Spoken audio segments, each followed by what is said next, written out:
Nay mình làm clip mới mượn được chiếc quay 54 13T3. Vô chơi đít trước đi. Thẩm gà chơi đầu. Thẩm gà chơi đầu. Gì? Chơi đít là phải nút kẹo. What the hell? Ghê quá. Nè. Vô cái vỏ nè. Vỏ size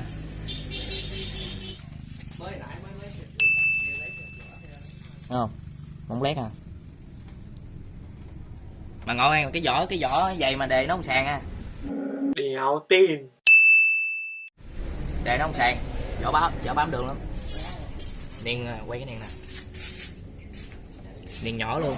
Niên nhỏ, niên thì không biết size bao nhiêu nhưng mà nhỏ xíu à.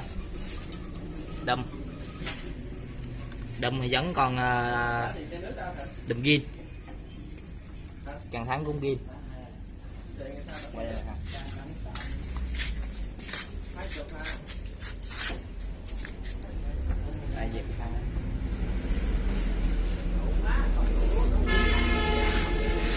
Nhân sinh vẽ 28 14 28 Carte Titan. Carte Titan này chưa có hỏi chủ xe là giá nhiêu tiền. Cho em xin âm thanh lên ơi. Tới đâu rồi? Tao nói tới đâu rồi? Nhầm xin gì á? Bậy mày sai rồi. Tao nói tới cái này nè. Carte phải không? Ừ.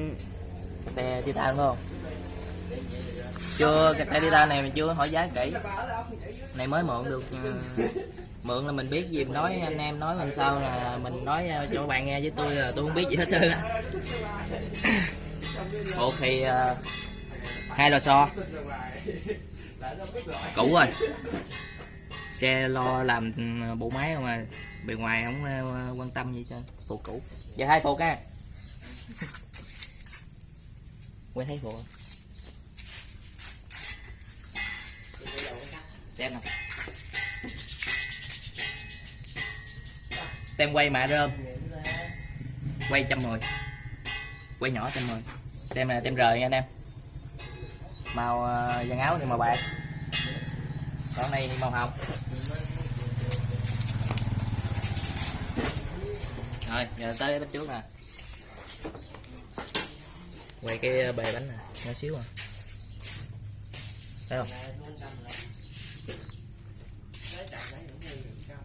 Bánh trước thì size vỏ nó là 45 90 17. Niên cũng niên nhỏ luôn.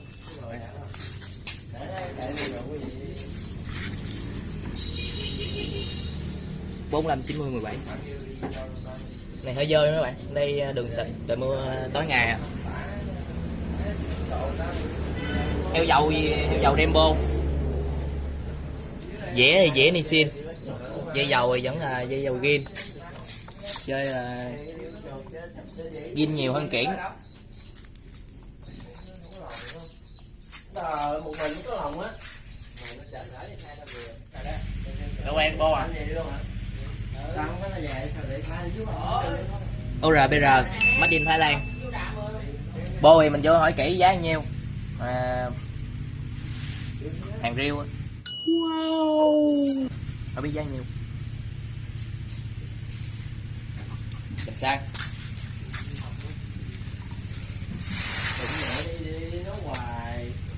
OKO ga dẹp họng 32, bao hao xăng nha, không được gì bao hao xăng à. Vậy cái là lít xăng vậy. Pin sườn thì pin sườn zin. EC gì ạ?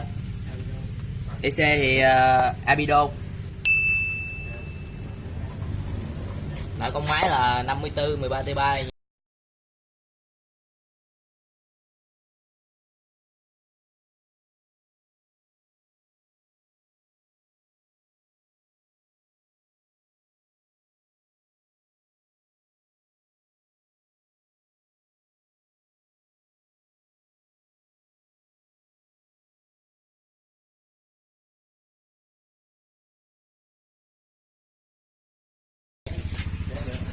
Bao tay nè,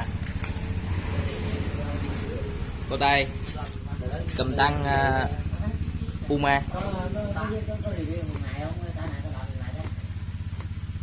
Được con ốc ha, ốc Roxy á, màu vàng. Qua đây nè, quay này nè. Chung tem luôn hả? Tem Kiến Tường, các Kinh Boy. Long An 62. Tỉnh Nô Liêm. Kìa ta. Đây thêm cái tem nữa nè anh em. Hết sức thông cảm. Em mua đâu? Đấy, nhiều cái. Nhiều cái. 5k. 5.000 cái.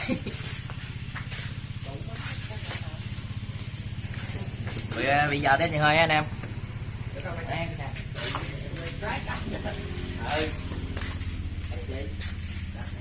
Test hơi nha.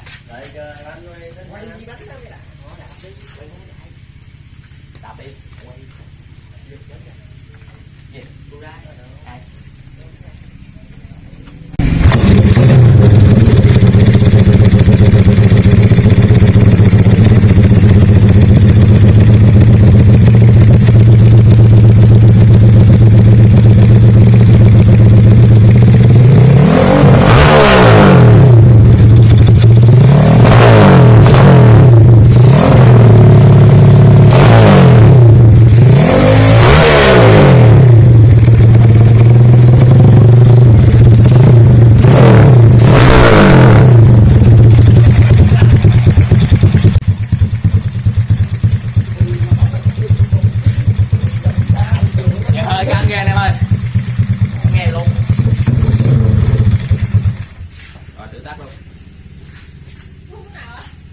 Tay chân dở rung luôn à. Tay chân dở rung luôn. Ghê quá. Rồi, mình sẽ làm thấy không à. Giờ thì mình ra đường test thôi. Ở đây mà nít nhà cái bên nẹt không có nhiều, nẹt chỉ sơ sơ vậy đó. Giờ ra đường test ha. Rồi.